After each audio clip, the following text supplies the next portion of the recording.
Um, so yeah, thank you all for calling in. My name is Alex Pan. I work with the Miller Center for Social Entrepreneurship. And today we're going to be talking about rapid business model pivoting. We, in response to the COVID-19 crisis, we put out a survey to our alumni and asked, what issues are you struggling with the most, and where could Miller Center add the most value? One of the biggest things that came up is how to identify opportunities in a crisis and how to rapidly pivot your business away from things that may no longer make sense and towards things that new opportunities that may emerge. So today we're going to be talking about some ways to do that, and I'm pleased to be joined by my colleague Rob Shelton, executive fellow at the Miller Center, and he'll be guiding us through some frameworks to think about and use as you're trying to pivot your business rapidly in this crisis environment. Before I hand things over to Rob, wanted to go through a few points of housekeeping. First, because of the number of attendees, we are doing this as a webinar rather than a meeting, which means that you all are on mute by default.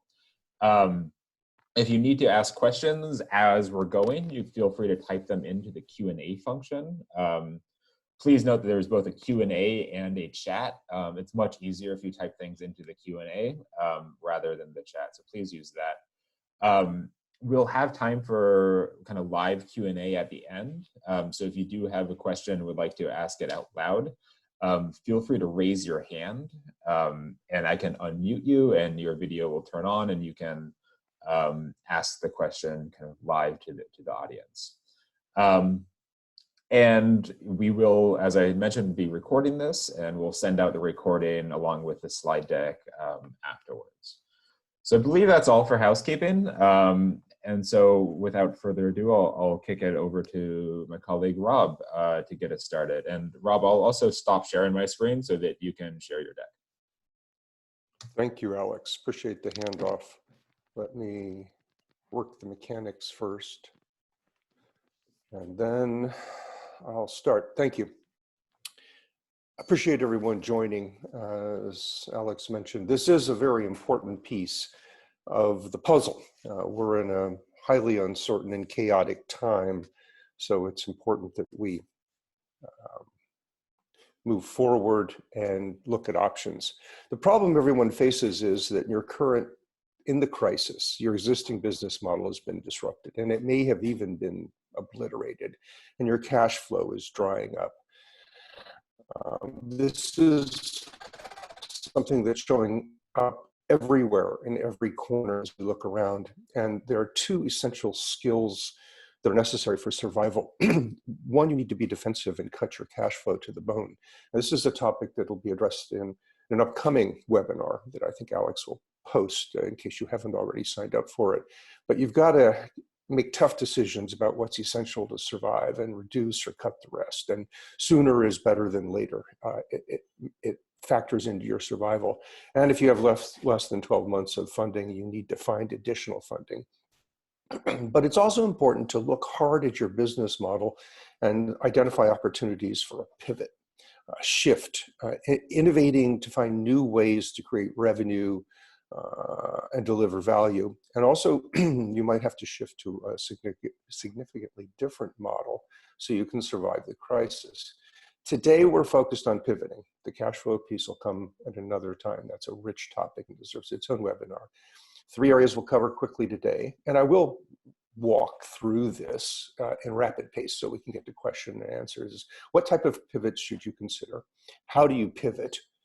And what are the key ingredients for a successful pivot? One of the things I want to point out is that business model pivots are not new. They've been around for quite a while. They've been an integral part of innovation and business strategy. There are 2 types of pivots that you'll see as you look back.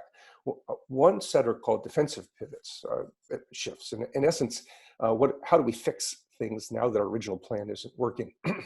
And Twitter is probably the best known for that. They were originally called ODO, and we're going to work on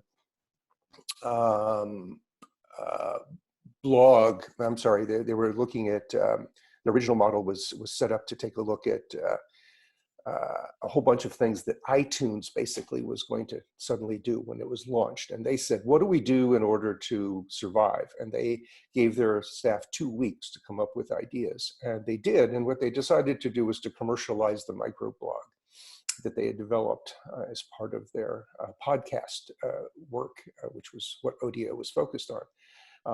And the rest is history. Slack had similar things. They pivoted when their gaming product wasn't going to work. Philips did a similar kind of shift as they saw a technology disrupt their overall model. But there are also examples of offensive transitions. Target, who changed the idea of what discount stores were for. Apple, who also changed retail in electronics. And Starbucks, which is very interesting because the company started out in 1971 selling espresso machines and coffee beans. And Howard Schultz, the CEO and chairman, said, maybe we should go into the selling coffee itself, brewing it in the stores. And so they shifted from products to services. So the defensive shifts are the ones that are most relevant today, although there's clearly, there are many examples on both sides. In the current environment with the COVID crisis, we're seeing many companies make similar kinds of shifts because of the disruption. Gap, Nike, Zara, Brooks Brothers are all, and many other manufacturers are shifting their factories to make masks, gowns, and scrubs. Bike and sports equipment manufacturers are doing the same kind of thing. LVMH, which is all basically known for perfume and makeup luxury brands, as well as P&G, the consumer goods giant, have refocused their factories to make hand sanitizer. Even some of the breweries and the alcoholic beverages companies are shifting. Waterford Field, it's a trucking company, found that if they worked closely with a logistics company, they could help stores improve their supply chain and restock their shelves. And hotel bookings platform has shifted so that they can create isolation centers in Nigeria. There are many more. I'm offering these to stimulate your thinking about what's going on. Social enterprises are pivoting as well. And these are just a few of the ones we know about from our alumni. Extensio in Mexico, Mexico is shifting their app to provide critical information to the farming community who they've traditionally served.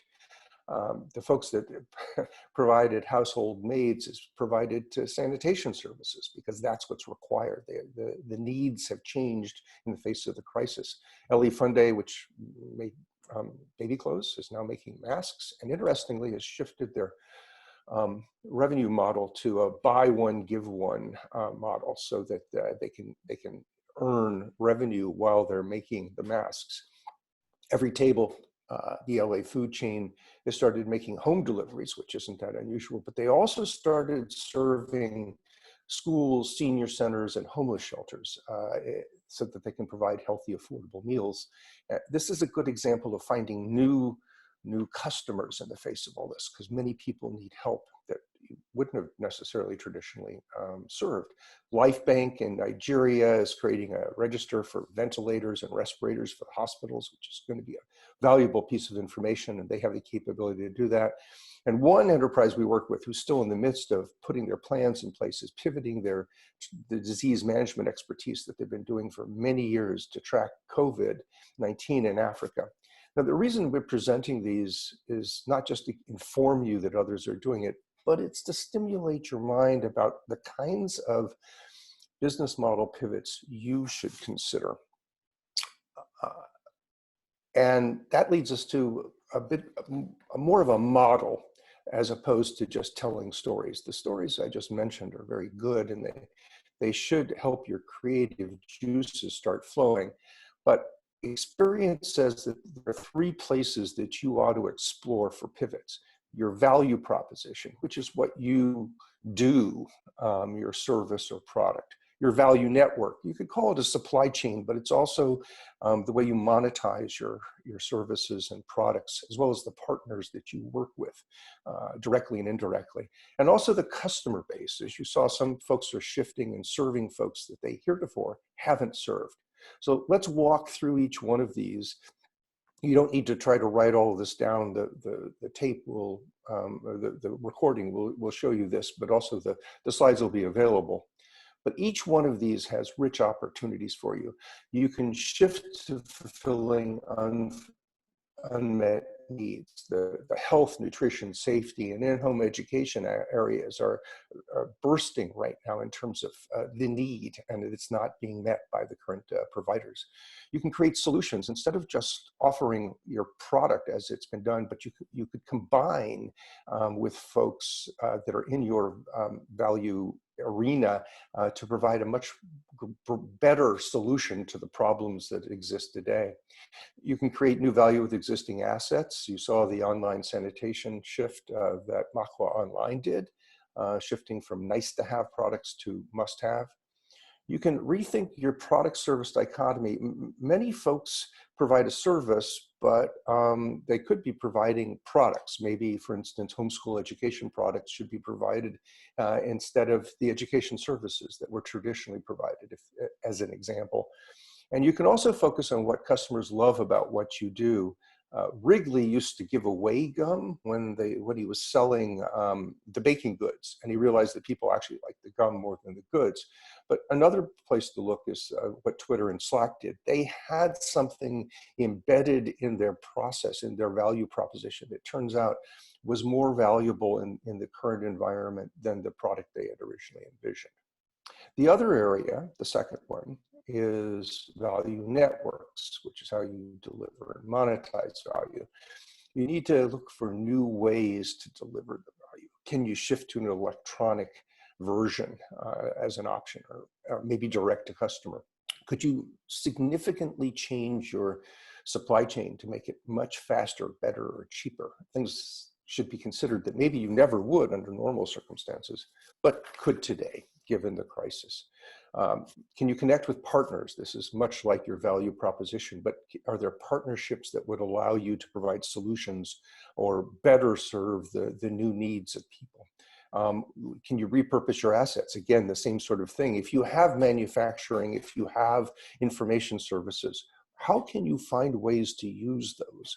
And could you monetize differently? Can you find novel ways to get paid? Subscriptions, alternate payment methods?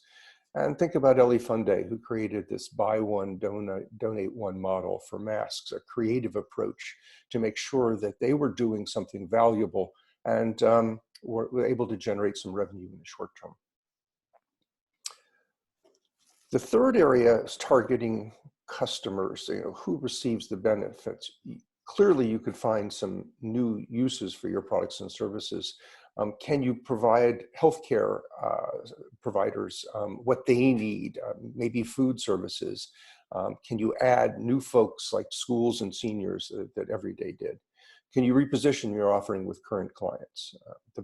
One example is you can actually deliver educational tools for homeschooling and explore novel ways to get paid. Again, an example. All of these are meant to give you thoughts about what you could do with your own situation. And can you orchestrate the ecosystem? Can you combine with partners what you can't do alone? Can you change the way that you work in the supply chain, work with local operators to change barriers that maybe provide, that stop you from making effective last mile distribution or serving groups that you had traditionally served? So those are the three areas that you should be looking. The next question is, how would you pivot to a new model?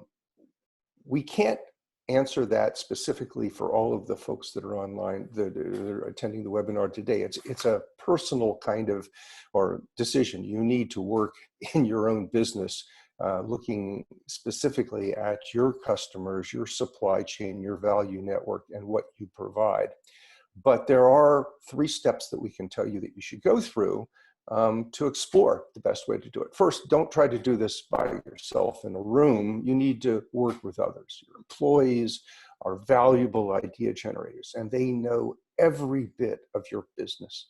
You should also reach out to your board, to mentors, and others that can provide additional perspectives, and work in groups. Now, these days that means video conferencing, but it's important to try and get interactions, because good ideas typically come from the discussions about looking at things in different ways. And one person's observation can often trigger other people's ideas, and that builds. Those ideas can come about quickly. You need to capture them.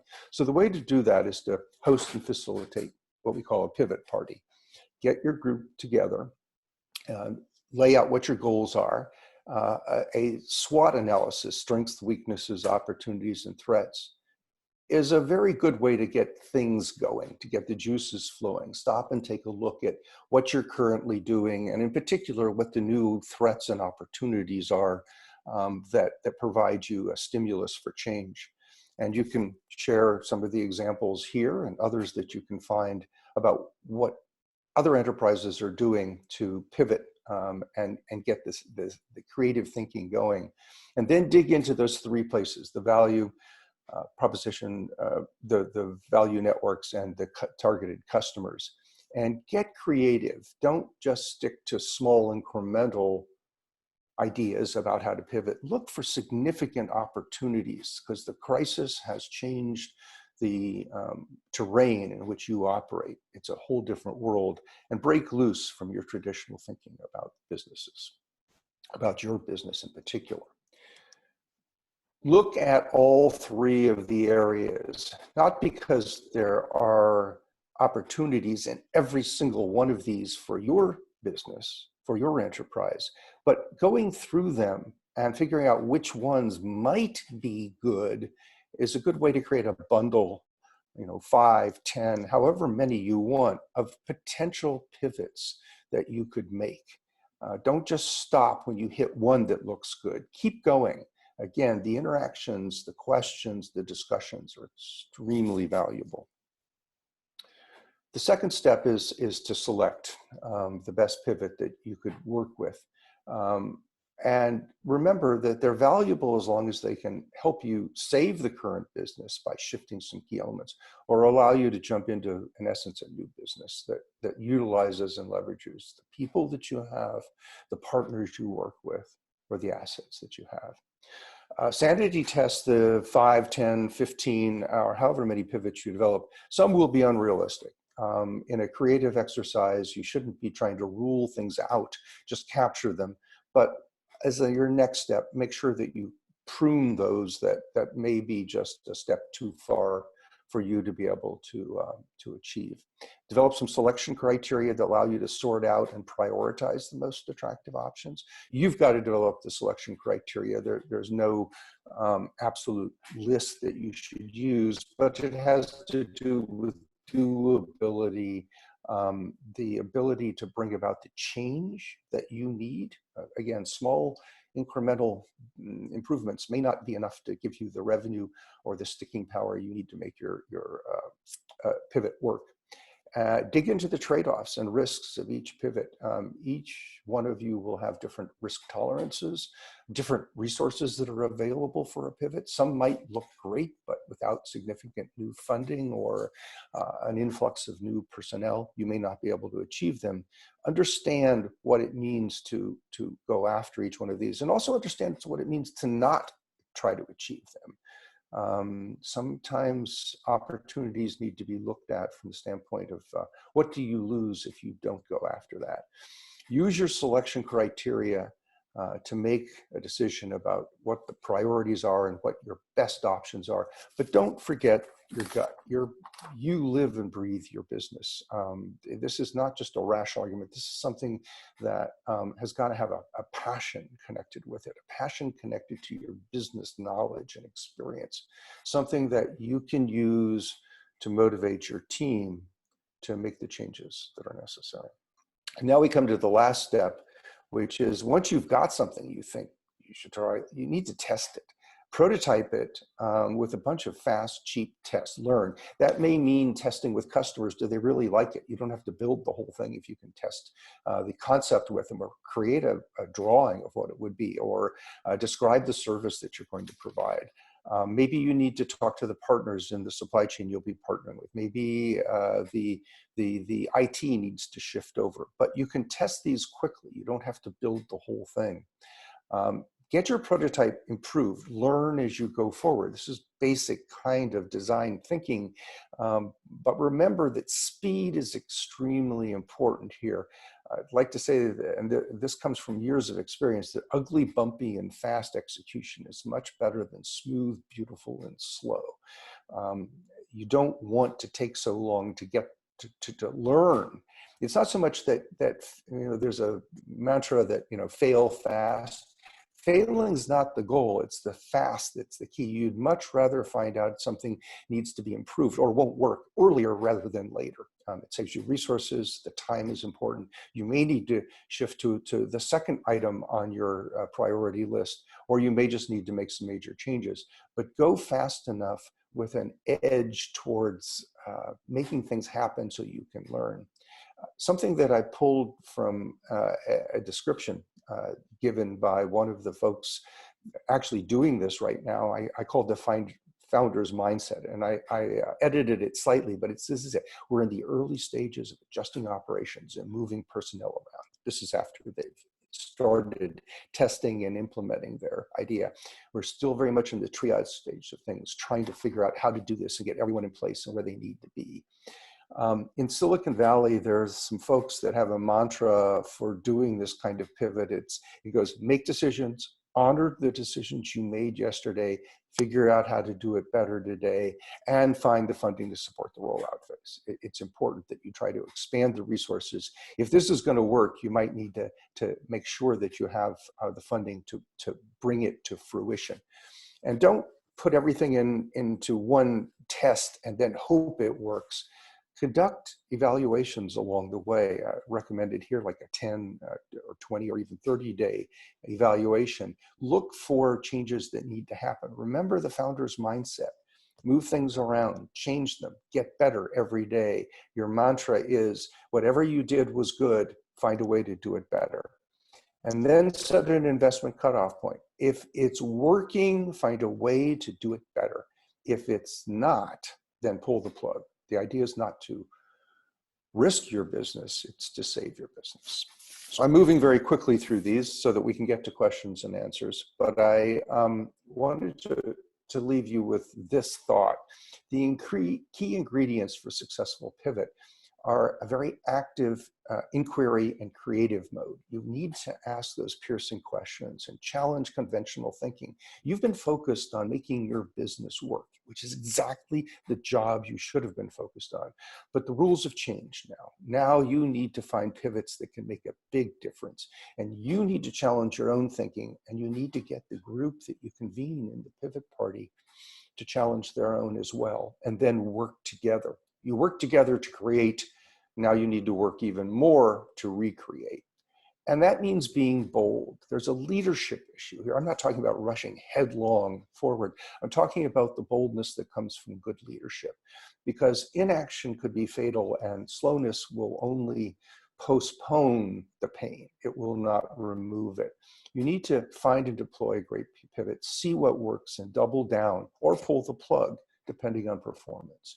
You'll need to lead this. It won't happen organically, although you may find that your team picks up and gathers energy around this as they look for ways to save what they've helped create. But to get going and to keep it on track, you do need to be bold in your leadership. So, Alex, I think we're ready for questions. If I haven't gone too quickly through this, then people will probably want to dig in. So shall we shift to the question side of things? Yeah, that sounds great. So again, if you're on the call and you would like to ask a question live, please raise your hand and we can unmute you and you can chime in. I'm going to paraphrase a question that came in via the Q&A while we're waiting for you all to jump in. The question is kind of around cash flow analysis and how that relates to business model pivots. And so, is there a recommended order of doing these things, or should they be happening concurrently, the cash flow analysis and the pivot analysis? Yeah, I'm looking at the question. I believe that the cash flow analysis is one of the very first things that should be done. because it can be done quickly. You may have to do multiple iterations, and it sets the stage for how severe a situation you're in. What resources you have to use for a pivot, and will allow you to move quickly into the pivoting stage. So doing the cash flow analysis is really important. You may need to pivot and then do it again, but certainly starting out with a firm understanding of where you are from cash flow is a prerequisite for any kind of smart pivot. That's great. And for more details on cash flow analysis and how to do that, tune in on Thursday for our next webinar hosted by Steve White. If you need to register, I think I typed the register in the chat earlier on, and so you can go in and find that.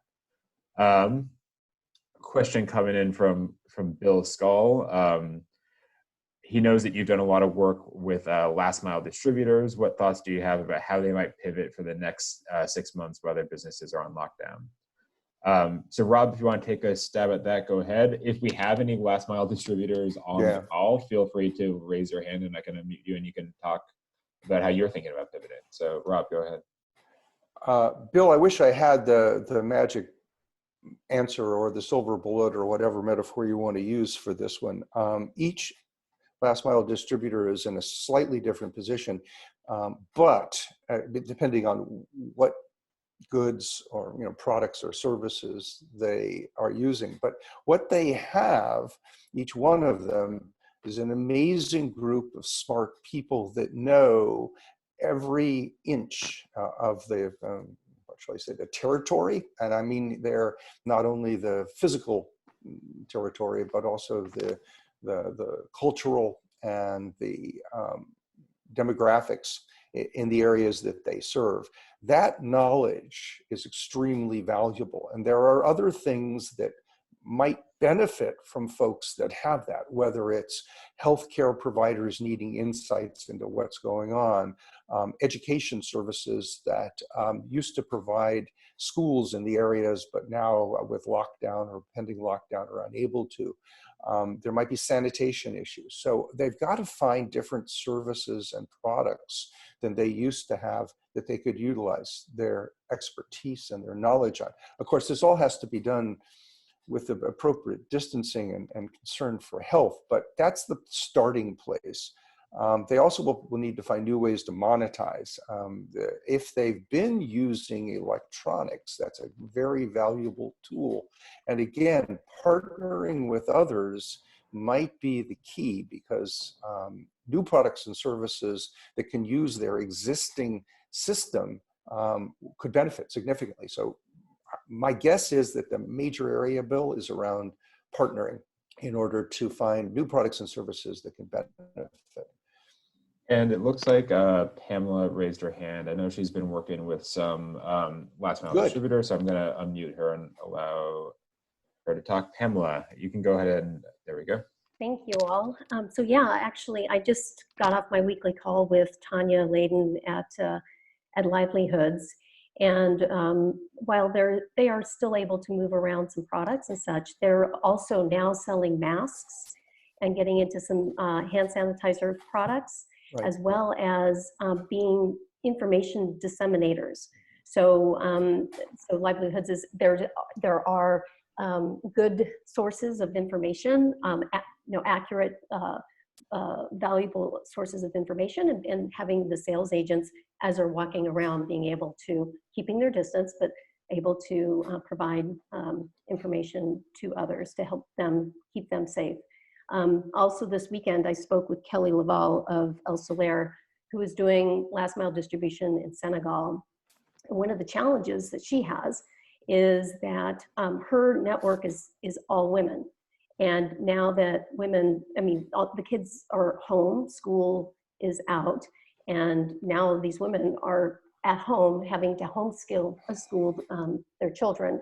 And so she's really struggling because, her agents, rightly so, are focused on something more important than this. And so she's kind of running into issues about that.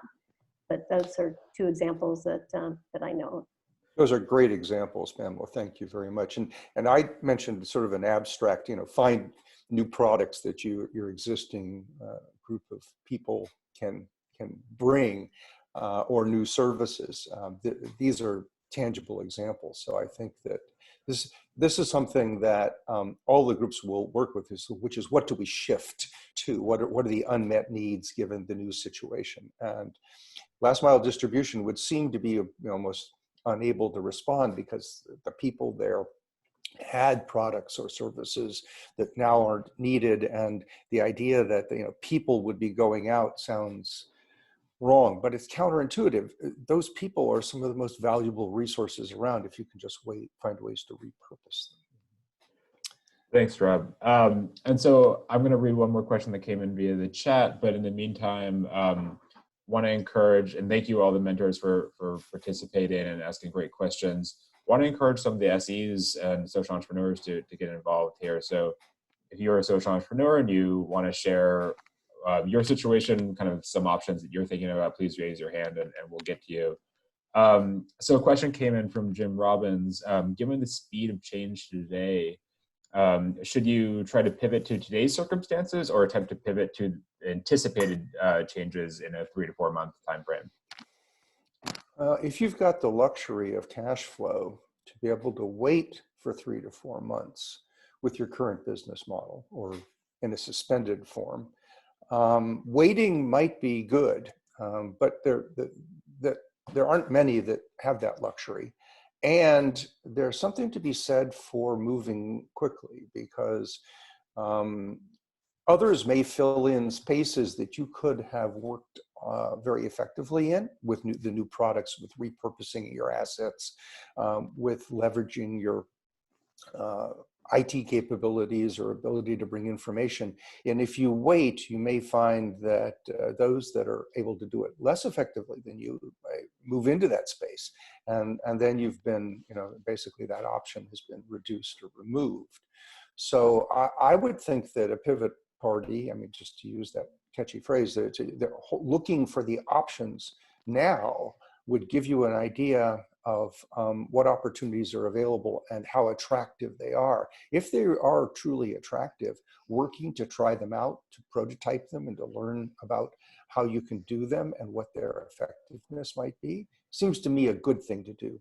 Waiting, given all of the uncertainty, is strikes me as reasonable but risky. Jim, that's the way I would characterize it.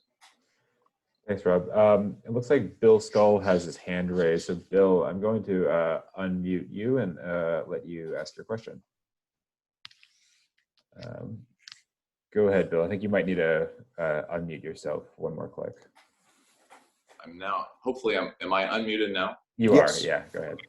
I wanted to do a quick commercial for one of our alumni companies that, as organizations are moving from physical distribution of whatever to virtual, Engage Spark is a very nice platform for engaging with or staying engaged with your customers and your partners in a time of lockdown. So it's engagespark.com. Robbie is the entrepreneur that came through the program a few years ago, and they have a very sort of low cost, easy to use platform that you could use to, good, Alex has put the URL up. So check them out. Thanks, Bill. Yeah, I appreciate that. And we have many alumni organizations that I think are well positioned to find some opportunities here and to add value through partnerships to many of our other alumni. So the alumni directory on our website can be a resource to you as well. Great. So again, want to encourage some of our alumni social enterprises to get involved. In the meantime, we're going to go to a question from Julie Betwy.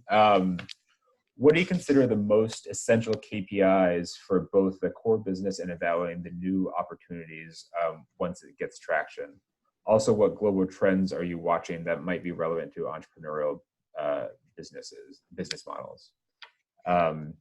So kind of a two-part question there, Rob. I don't know if you want to take the first part and then the second.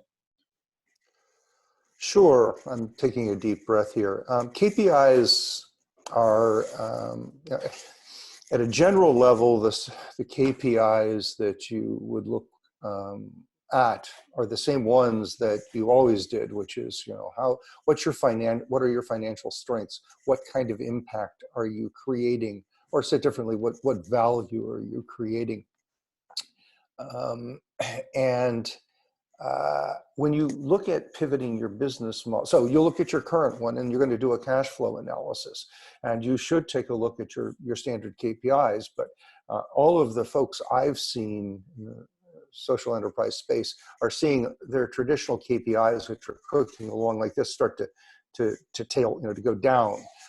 So that's what you're seeing in your core business. When you look at a shift in your business model, what you face is the fact that you're going to have to try to build something that's going to ascend, but you're still looking at the basic same things, which is what kind of value are you creating, and who are you creating it for, and then there's the financial side as well. So you also want to start looking at how well are you using your existing resources, because your cash flow analysis of your existing business should have pointed out that your resources are starting to, your assets in essence are starting to cost you, if they're people, or if there are items that are have a financial cost to you as things go forward.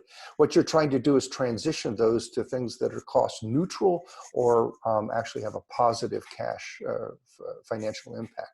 So I don't want to sound like it's just set of financials, because it's not. You need to be creating new value, and the financials and the asset utilization, particularly your people, should follow. To the extent that you can become neutral, that is, utilize all of your resources and assets relative to the finances, you'd be in a far better position than you are if, in fact, your business model is deteriorating or has already crashed. So that's a bit of a high level one, but I think when I started out, I said the most important thing, which is whatever you've been using are probably the right things to be looking at going forward. It's just you're going to see a shift in some of the details of what kind of value you're producing, where your cash flow comes from, how you monetize it. If you've been selling products and now you're providing services, you're going to see a shift. Those are the differences that you'll see. And as far as global trends, I'd almost like to open that up to the group. What we're seeing is this move towards, I guess I'm almost want to start to ask the group, what global trends do you see are really big right now? In many cases, it's the micro trends in the country, or even the small territory you're in, that are the big issues that affect what you're trying to do.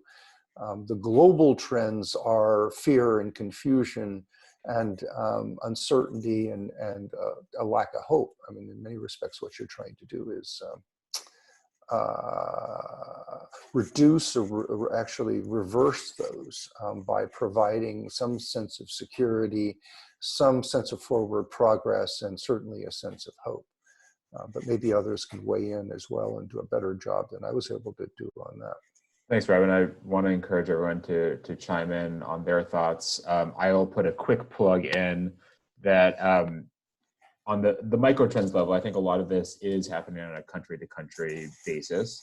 And so to facilitate some of that discussion, I would encourage you all to join our Miller Center online community platform. And I'm just typing in sorry, that's the wrong link. I'll put the link in to the chat in a second, but we have forms set up for you to connect with your peers in your region or in your country, so that you can talk about how India's specific lockdown policies are affecting you, or how Kenya's specific policies are affecting you, or if you're based in the United States, how to secure the SBA loan programs that are coming out. So while this is a global crisis, I think the effects and the opportunities are fairly local. So I wanted to provide a forum for you all to connect. And so I'll be typing in the right link right now. for you all to join the community and participate in those forums. So please do that. I'd love to hear from an entrepreneur on the line. I know there's a good amount of you. Are any of you willing to raise your hands and share a little bit about how this crisis has impacted you and some of the potential pivot opportunities that you're exploring or being forced to explore? Hidil from Alchemist Lab raised her hand. So Hidil, I'm going to let you talk. Okay. Hi, everybody. Hi, Hidil. Nice to hear you. Thank you so much. And thank you for this valuable information. Actually, it's really interesting. And I think this is one of the really important things that we should consider. To give you a brief, the Alchemist Lab, we build children's capacity in creative and critical thinking with focus on STEM. So we support the children's learning journey. And we do offline activities like clubs and summer camps and the school discovery trips. And basically, the crisis affected us high because we literally, in Jordan, it's a total lockdown. And the schools are locked. They shut the school, closed all the schools, and they turned all the schools to online learning. So what we've done, actually, we're currently pivoting, but what we've done immediately, we shifted our clubs to online using Zoom. And we started to focus on the concept how to encourage creativity using materials inside the house and how we create creative STEM projects using materials and recycling materials from home. And we offer this for free as a social responsibility to support parents and learners. And currently, we're pivoting the solution for the coming 3 to 6 months, because we do believe actually that even if the lockdown, if they opened everything, there will be a challenge that people will be scared from gatherings, and people will be so behavioral issues related to our customers and their decisions towards what they would buy and what they will focus on would be challenge number one. And challenge number two, that we're not a very wealthy country, so many people are currently losing their jobs. So we expect that some services will become a luxury for people to pay for. So basically, we're moving to online offerings, and we're trying to focus on two things. Because we work with schools, we're developing teachers training for schools online, and also we're working on developing an online school summer camp for children. It's not easy, to tell you that the truth. The challenge, the main challenge, that the good solutions need hiring more expertise at this stage, and paying for developing the online or something like this. So thank you for one of your comments that it's good to be fast. And also what we're currently doing, that we are using the free tools online, and we're testing our customers' feedback from this, and not going for the full solutions that needs time to develop and needs time to and money to invest in. This is our experience. We still have to learn a lot. It's not an easy decision, especially that we don't know how long would this be, but we are planning to be doing this for the 6 to 8 months minimum, actually, with such offerings. And this is it. Thank you so much for all the information. Adil, that was great. Can you, let me ask you personally, as the person leading the charge on this, what were your thoughts about making this pivot? I mean, it's never easy to leave something you know how to work with and you're comfortable, your existing business model. And even with all of the challenges, it's got to have been a little scary. It's easy for me to say, be bold, and I know that that's true, but what was it like for you to lead the charge? Were there moments when you questioned whether this was the right thing to do? Actually, what helped us, that we were really, after Miller course, the last year, we were really considering going partially online with a blended learning solution to scale our impact, because our activities mostly is dependent on the interaction between the instructor and students. And this is basically, we started to train the trainers, but still we need to really reach more kids. So the solution of the online was there since our program in last September. And actually we started to evaluate what alternatives do we have. We got partially funded for really working on this special product. So that made it easier for us. But to tell you frankly, the biggest challenge was to really get the team to see that this is what we need to do now. And unfortunately, what I've done, that we had some part-time and contract-based employees that work on offline projects. So, and the core team, they lead these newcomers to work on the offline offerings. So what I've done, I started to talk to the full team. Let's work on the digitization on the online. And then I reached to a stage that I suspended all the part-time and contract-based team that works on the online. And I shifted to the core team. And I said, we're not going for the coming 12 months except online. So let's go together and start to analyze what's the current situation, what are the threats, and what are the opportunities for us, and how we can do this with minimum resources. So this what made really the shift. Still, I'm pushing. I feel that I'm the one pushing for things and pushing for ideas and pushing, but it's okay. It's okay. They've been like 5 years on the comfort zone of people love us. We have this offline activities. Yeah. Well, thank you. And sorry, the other challenge also that I'm not a technology-based person, so I had to reach out to really networks and mentors and these people to guide me how to evaluate what do I have as offline solutions that are free and safe to use. Good, very useful. Thank you. You're welcome. Rob, I wonder if you have any, thank you, Hadil. You're welcome. Thank you. I guess rather than asking you a follow-up, Rob, I see that Alicia has her hand raised. So Alicia, I'm going to allow you to talk as well. Go ahead.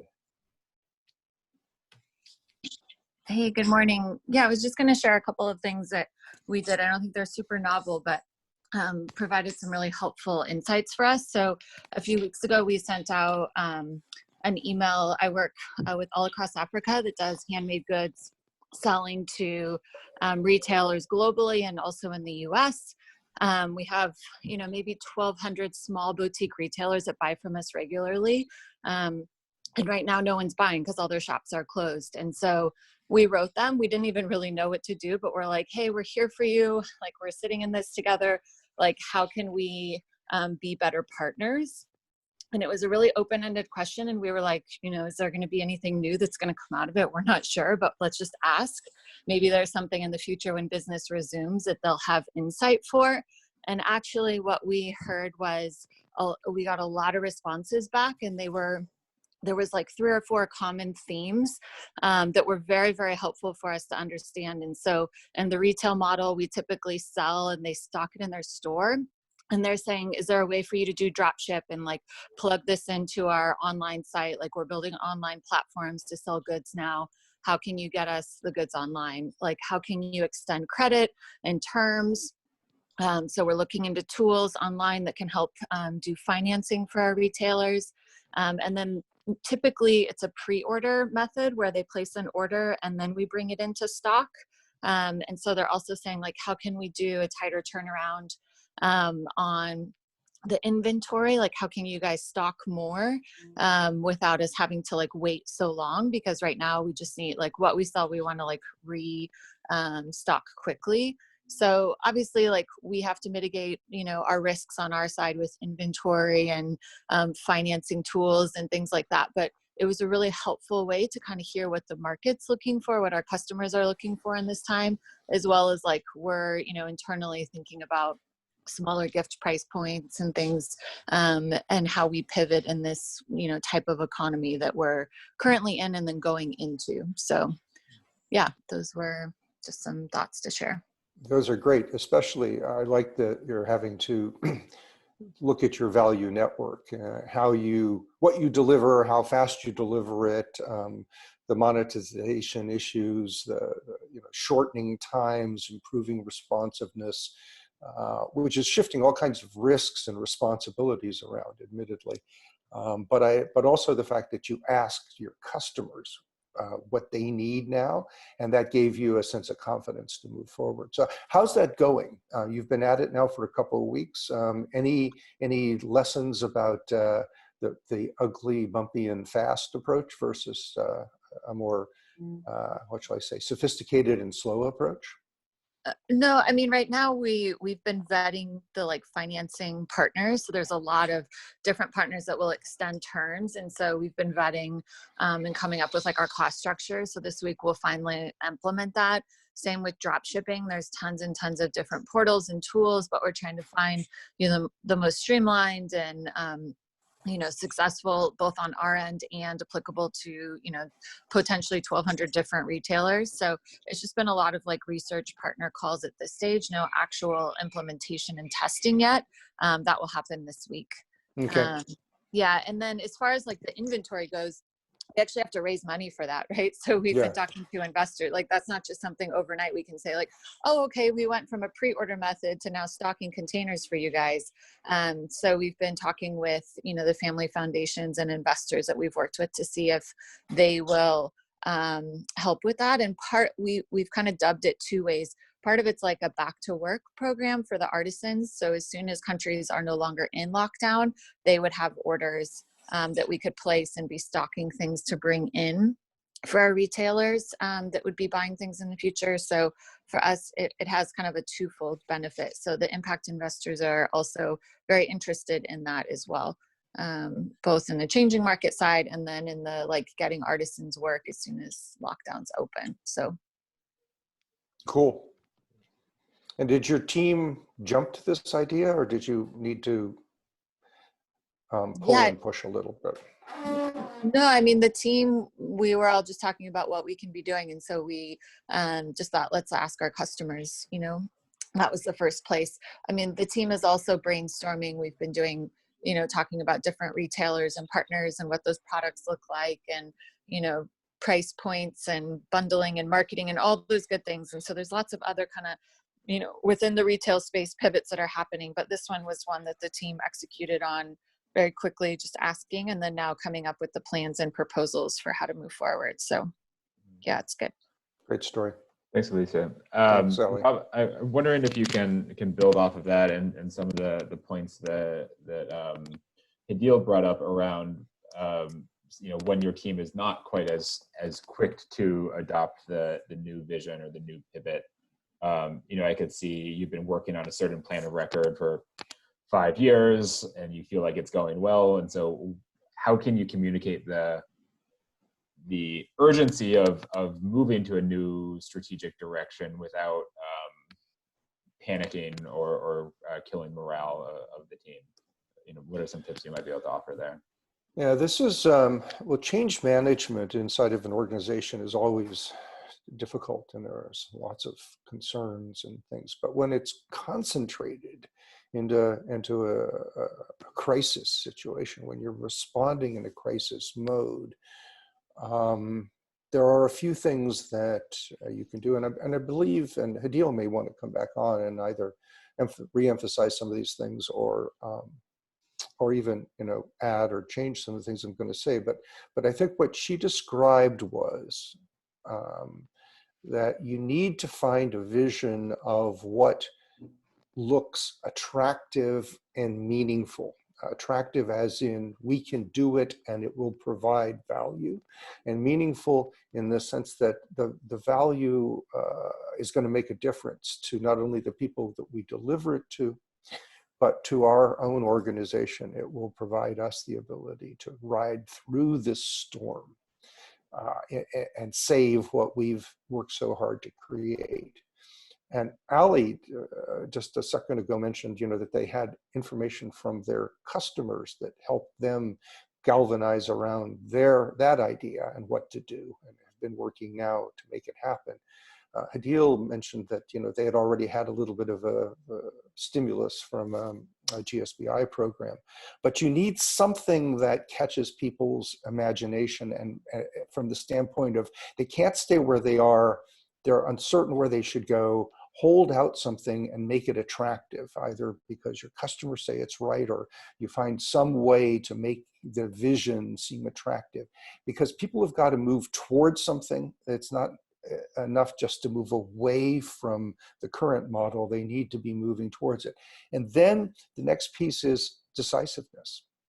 Doesn't mean that you make a decision without conferring with other folks or just fly around making decision after decision, but you need to have a clear path forward, at least in terms of the decisions that you make and the soundness of them, and say, well, okay, now we're going to shift. In her case, it was like, Hadil said, it was very clear she had to tell folks, this is what we're going to do. It's going to be focusing there. That cements people's action and redirects it to the pivoted model. And that's important. Now, you might need to modify that as you go along, because you learn. Remember the mantra of make your decision, honor the decision you made, and look for ways to improve it. But being decisive is extremely important as a follow-up to the vision. And then it's also checking in with your people a lot, because there are two things that are important. One, you want to hear what they have to say about how it's working, how uncomfortable it is. They want to hear that you're interested as well. And it can be in groups, or it can be one-on-one, or a combination of. But those are the three pieces that I would say show up as essential to making change in a pivoting crisis situation. Great, thank you, Rob. So I think that's about all the time we have for questions. I did want to plug a few upcoming events and offerings that we are hosting. So first, if Rob mentioned the idea of a pivot party and the importance of getting kind of peer-to-peer feedback on some of your pivot ideas. If you're interested in participating in an event like that, let me know, and we can gauge that interest and potentially organize a kind of a live pivot party for you to share your ideas with your peers. I also want to encourage you all to engage in those types of discussions on our online forum. And again, that link went out in the chat and will go out in the follow-up to this session. Miller Center is currently working with a number of our funding partners to develop appropriate bridge funding mechanisms. And so if you are in need of emergency bridge funding, please fill out our survey. You should all have that in your inboxes. And again, that will go out in the follow-up. Please fill that out today, if at all possible, to let us know what type of bridge funding you need. And that would, as I said, be helpful in allowing us to communicate your needs to our funding partners in the most accurate way possible. We are also putting a crisis cash flow management webinar on Thursday. The link to that went out in the chat earlier, and again, will go out in the follow-up. That should be a really high quality webinar led by Steve White, one of our executive fellows, to help you think through how to manage cash flow in a crisis. Finally, we are putting together a pilot program that would be a mentored short course on crisis business planning. So covering things like this around pivoting, covering things like cash flow management, basically designed to help you retool and refine your business model based on this new crisis environment. You'd be working intensely one-on-one with a mentor. And we have a limited number of kind of slots available. So if you are interested in that and want to participate in the pilot group, please reach out to me ASAP, before the end of the day today. And we can note your interest, though that is not kind of a guarantee of you being able to participate in the program. So that's a lot of follow-up. So obviously there will be a follow-up email going out with all the details on that, in addition to the recording and deck from this presentation. So I'll stop there, and just, please join me in thanking Rob for putting this together, and hope you all have a great day. Thanks, everyone.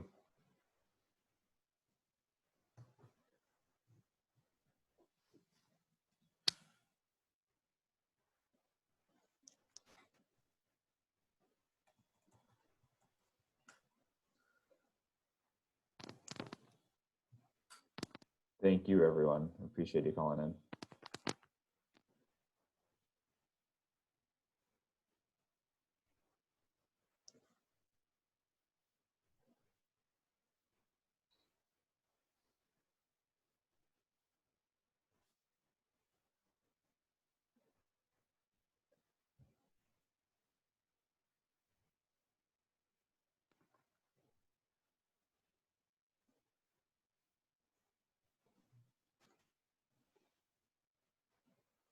So Alex will just do a, Yeah, I'll just end this and then call you on Zoom if you want, or sure, it looks like some folks still on, so I can do this. I think I can. it looks like everyone's dropping. So Yeah, I'm just going to remove everyone. It's still on.